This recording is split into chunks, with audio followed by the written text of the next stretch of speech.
Hello friends, welcome to our YouTube channel back to basic classes.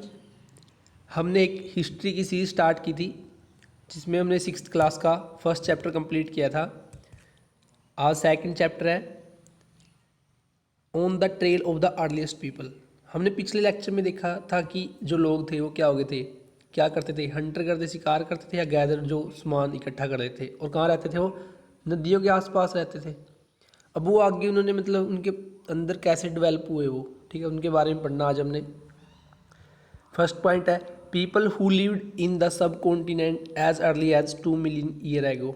मैं आपको बता दूं 1 मिलियन में कितने होते हैं? 10 लाख होते हैं। तो 2 मिलियन में कितने होगा? 20 लाख। मतलब 20 लाख वर्ष पहले लोग क्या थे? हंटर एंड गैदर्स, मतलब शिकार करते थे या वहाँ की जो प्लांट प्रोड्यूस होते थे, ठीक है, उन चीज़ को क्या करते रहते थे? इकट्ठा करते रहते थे। हंटेड वाइल्ड एनिमल्स, जो वाइल्ड एनिमल थे उनका क्या करते? शिकार करते रहते थे वो। Caught fish and birds gathered fruits roots nuts seeds leaves stalks eggs.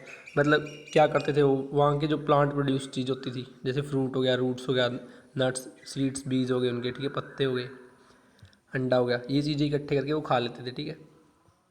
देखो फिर क्या हुआ कि उसके बाद मतलब जैसे जैसे टेम्परेचर में चेंज आया। आपको पता है कि जो अपना इंडिया है, ठीक है, ये वाला रीजन सब कॉन्टिनेंट वाला एरिया है, ये ट्रॉपिकल रीजन में आता है, ठीक है। जिसको नहीं पता कि ट्रॉपिकल रीजन क्या होता है, ज्योग्राफी में मैंने एक वीडियो बनाई हुई है ग्लोब के ऊपर, उसमें आप देख सकते हैं, ठीक है। जो ये अपना एरिया है, ये नो सब कॉन्टिनेंट वाला, सब कॉन्टिनेंट क्या होता है मैंने आपको पिछले लेक्चर में बताया था। जिसने नहीं देखी वीडियो देख सकता है, वैसे मैं एक बार दोबारा बता देता हूँ आपको। सब कॉन्टिनेंट क्या था? जो इंडिया, नेपाल, बांग्लादेश, ये वाला एरिया था, ठीक है, जो साउथ एशिया वाला पार्ट था, उसको क्या बोल देते हैं? सब कॉन्टिनेंट बोल देते हैं। हंड्रेड एंड गैदर एक प्लेस से दूसरे प्लेस पे क्या क्यों जाते थे? मैंने पिछले लेक्चर में भी देखा था हमने कि वो या तो पानी की तलाश में जाएंगे, ठीक है, या उसको खाने की तलाश में। Stay at one place mean eat all source, यदि वो एक जगह पे रहेंगे तो वहाँ के रिसोर्सेज खा जाएंगे सारे। In search of animal for hunting, शिकार करने के लिए उनको एनिमल चाहिए। अब आपको देखा होगा जैसे हिरन है, वो बहुत तेज़ भागता है, उनके पीछे पीछे भागते वो एक जगह से दूसरी जगह चले जाएंगे। Fruits Ripon in the different season, अब ये भी है कि मतलब बहुत से प्लांट्स हैं वो एक पर्टिकुलर सीजन में ही होते हैं, जैसे गर्मियों में या सर्दियों में, ठीक है। मान लिया अब गर्मियों में यहाँ पे रह रहे, अब यहाँ की सारी चीज़ें खा गए वो, ठीक है, ख़त्म हो गया है। बट वो आगे सर्दियों में कहीं और पे कोई और फल लगता है, वहाँ पे भी चले जाएंगे वो। इन सर्च ऑफ वाटर, मान लिया कोई नदी है वो सूख गई है, ठीक है, सीजनल रिवर है, ठीक है, कि बारिश नहीं हुई, तो वो एक जगह से दूसरी जगह चले जाएंगे।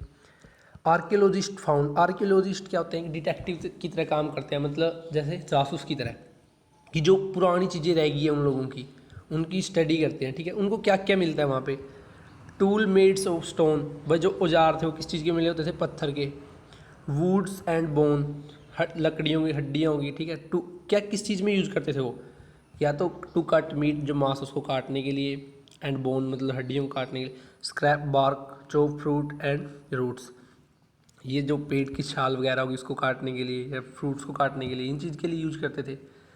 अटैच वुड और bone to make spear and arrow, ठीक है। फिर ये स्पीयर क्या होता है? बाला जो हम फेंकते हैं, ठीक है, एरो तीर, मतलब इन चीज़ों में यूज करने लगे। अब देखो इसमें एडवांसमेंट आ रही है। हमने जो पहले देखा था लोग, वो देख हंटर गैदर थे, उसके मतलब उन्होंने टूल अब क्या कर दिया? धीरे धीरे डेवलप करने स्टार्ट कर दिए।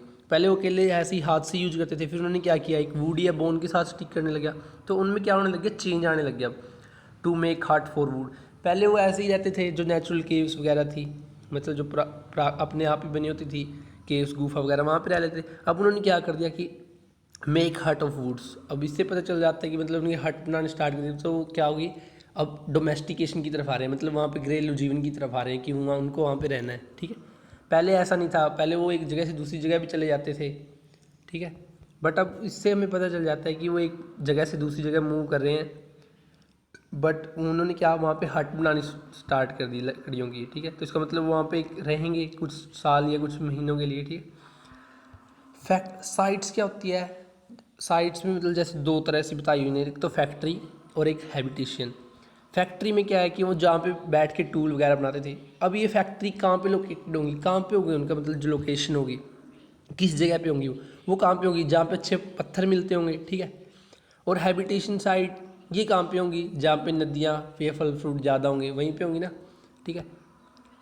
सम type people lived in the factory for long time, यदि जब वो फैक्ट्री भी और साथ में ही है वहाँ पे जहाँ पे दोनों का कम्बिनेशन मिल गया, ठीक है, तो उसको हम हैबिटेशन कम फैक्ट्री बोल देते हैं। वेयर वी फाइंड साइट, ये मैंने आपको बता ही दिया, जहाँ पे स्टोन मिलेंगे, टूल्स मिलेंगे, ठीक है, मतलब ये कहाँ पे मिली है, ठीक है, ये तो बता दिया कि मतलब ये कहाँ पे होगी, मतलब जैसे वहाँ पे क्या क्या मिला हमें कि पता चले कि यहाँ पे फैक्ट्री थी, वहाँ पे क्या मिले हैं, पत्थरों, छोटे छोटे टुकड़े मिले हैं पत्थरों के, या चिप्स मिली है जो मतलब उन्होंने टूल्स बनाए होंगे। अब उन्होंने क्या कर दिया कि जो पत्थर थे पहले वो ऐसे यूज़ कर रहे थे, अब उनको क्या कर नुकीला, उनका फ्लेक्स मतलब उसको नुकीला करना स्टार्ट कर दिया था उन्होंने। नेक्स्ट देखते हैं हम जो इसकी साइट है कहाँ पे मिली है, जैसे ये बहुत इंपॉर्टेंट है भीमबेटका, ये कहाँ पे है, मध्य प्रदेश में। ये हैबिटेशन साइट थी, मतलब वहाँ पे लोग रहते थे, क्लोज टू नर्मदा वैली, जो नर्मदा वैली है, ठीक है, मैंने आपको बताया था ये मध्य प्रदेश के नाम। मैं आपको दोबारा एक मैप दिखा देता हूँ। ये देखो भीमबेटका एरिया सेंट्रल इंडिया में, ठीक है। जैसे ये देखो जो रेक्टेंगल वो ट्रायंगल रेड कलर की, वो पैलियोलिथिक साइट को बता रही है। फिर ये जो ब्लू स्केयर है वो किस चीज़ को बता रहा है, न्यूलिथिक को। फिर मेगालिथिक साइट, या मतलब आगे आगे जैसे हम पढ़ते जाएंगे हम बता देगा। जैसे हम पैलियोलिथिक के बारे में पढ़ रहे हैं अभी, जो स्टोन एज चल रही है अपनी, ठीक है। ओल्ड लिथिक क्या मतलब होता है, स्टोन। पैलियो का मतलब क्या होता है, ओल्ड स्टोन एज के बारे में पढ़ रहे हैं अभी हम, ठीक है। जैसे भीमबेटका और ये दिखाई गई है हुसुंगी और कुर्नुल केव्स, गुफा होती है जो कुर्नुल की, ठीक है। अब इनके बारे में देखो, यहाँ पे हमें उन चीज़ों के अवशेष मिले हैं कि ये स्टोन एज से, क्योंकि अभी देखो वहाँ पे क्या मिल रहे हैं, जो टूल्स हैं वो किस चीज़ के मिल रहे हैं, स्टोन के मिल रहे हैं। केव एंड रॉक शेल्टर, वहाँ पे गुफा मिली है, ठीक है। रैन मतलब गुफा में रहते थे, रॉक शेल्टर्स वगैरह, ठीक है। Natural cave found in Vindhyas and Deccan प्लेटू। अब अभी हमने देखा कि जो ये तो सेंट्रल इंडिया में मिल गई थी, विंध्यास के राउंड थी। डेक्कन प्लेटू में कौन थी, कुर्नुल गुफा थी, और कौन सा था, हुसुंगी था, ठीक है। मेकिंग स्टोन टूल्स, अब देखो उन्होंने क्या किया कि तो पहले तो वो पत्थर ऐसे यूज़ कर रहे थे, अब इससे क्या हो गया कि उन्होंने उनको नुकीला करना स्टार्ट कर दिया। उसको दो ही टेक्निक थी, एक तो स्टोन ऑन स्टोन, मतलब एक हाथ में एक पत्थर लिया, दूसरे में एक पत्थर लिया, उनको घिसना स्टार्ट कर दिया, नुकीला हो जाएगा जिससे। एक दूसरा था प्रेशर फ्लेकिंग, इसमें क्या था कि मतलब पत्थर को एक ज़मीन पे रख लेंगे, ठीक है, जहाँ पे हार्ड सरफेस होगा, कठोर होगा, वहाँ पे क्या करेंगे, मतलब एक पत्थर से उसके ऊपर टकराएंगे जिससे उसके सेल अच्छे से निकल जाएंगे, ठीक है, मतलब उसकी नुकीलापन होगा जहाँ तक हो जाएगा। तो अब हम क्या देख रहे हैं कि टूल में चेंज हो रहा है। इसी के हिसाब से जो इन्होंने कैटेगरी बांटी हुई है आगे, जैसे एंशिएंट इंडिया में पैलियोलिथिक में भी बांटा हुआ है कि जैसे क्या होगी, सबसे पहले लोअर, मिडल, फिर अपर पैलियोलिथिक, फिर पैलियोलिथिक के बाद मीसोलिथिक आएगा, फिर उसके बाद नियोलिथिक आएगा, फिर मेगालिथिक्स आएगा, फिर हड़प्पा में चले जाएंगे हम धीरे धीरे। तो पता कैसे चला कि देखो जब 12,000 के राउंड आए तो ये अब हमने पढ़ लिया कि पत्थरों में चेंज आने लग गया, ठीक है।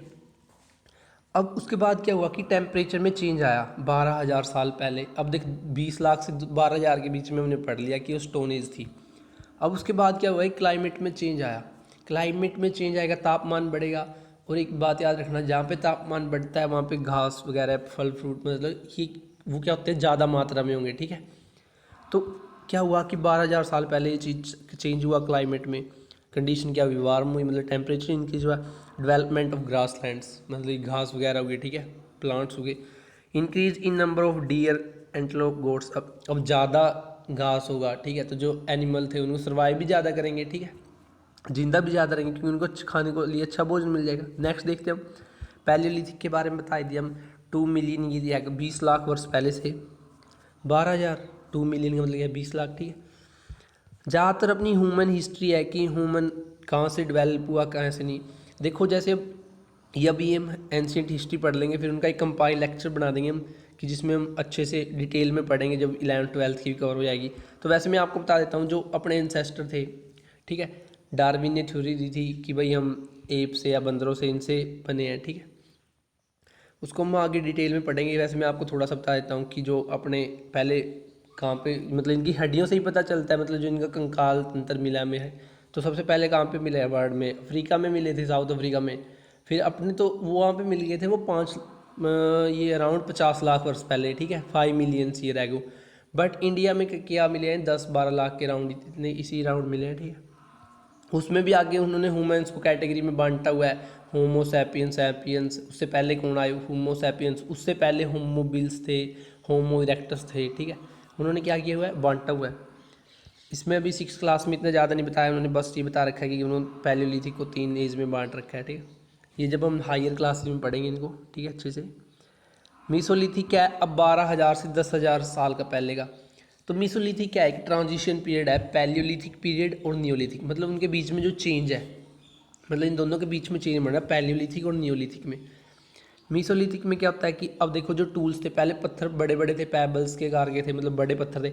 अब क्या हुआ, टूल, छोटे टूल्स बनाना स्टार्ट किया छोटे पत्थरों के, और साथ में क्या कर दिया, हैंडल टू बोन और वुड, मतलब उसने पत्थर को किसके साथ बांधना स्टार्ट कर दिया, बोन के साथ। मान लिया कुल्हाड़ी बनानी है, कुछ और बनाना है उस चीज़ का, ठीक है, आसानी से कट करने में हेल्प हो जाएगी।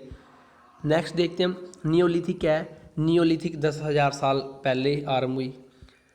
फिर उन्होंने क्या देखा कि रॉक पेंटिंग मध्य प्रदेश में मिली, साउथर्न उत्तर प्रदेश में। उन्होंने देखो अब उसमें डेवलपमेंट आ रही है कि उन्होंने अब पेंटिंग करना स्टार्ट कर दिया, ठीक है। पेंटिंग में हम ज़्यादातर देखते हैं कि क्या है, वो शिकार करती हुई पेंटिंग बना रखी है उसने, ठीक है। तो उनमें क्या आने लगी, डेवलपमेंट आने लगी, उनका विकास होने लग गया, ठीक है। ओस्ट्रिच एग के जो छिलके हैं वो भी मिले हैं। पैलियोलिथिक पीरियड के हैं, कहाँ पे मिले हैं, पटने और महाराष्ट्र में। ये पैलियोलिथिक पीरियड के हैं, पटना और महाराष्ट्र, पटने महाराष्ट्र में एक जगह, वहाँ पे मिला है। हुसुंगी क्या है, एक पैलियोलिथिक साइट है पुरानी स्टोन एज की। टूल्स मेड फ्रॉम लाइमस्टोन, ठीक है भाई, जो वहाँ के टूल थे वो लाइमस्टोन से, पत्थर का एक टाइप है, ज्योग्राफी में पढ़ेंगे हम। और एक देखो जो कर्नूल की, अब मैंने देखा कि जब हम वो टूल्स के फ्लेक्स निकाल रहे थे, मतलब उसको नुकीला कर रहे थे, तो आपस में वो पत्थर टकराएंगे, तो वहाँ से क्या हो जाएगी, आग की खोज हो जाएगी, मतलब आग, चिंगारी लगी उनसे। अब देखो जब आग लगी तो वहाँ पे उसके जो, वहाँ पे मतलब जो अनाज वगैरह था उसके भी अवशेष मिले हैं जलने की, वो खाना पकाते थे। तो वो कहाँ पे मिले हैं हमें, कुरनुल केव से जो ये, ठीक है, यहाँ पे मिले हैं हमें, क्योंकि वो पत्थर जला रहे थे, वहाँ पे आग लगी, ठीक है। Thank you guys for watching this video. Video अच्छी लगी हो तो लाइक शेयर कर देना, और कमेंट करके बताना कि हम कैसे आगे के लेक्चर तैयार करें, दूसरे सब्जेक्ट को भी साथ में स्टार्ट करेंगे नहीं। Thank you.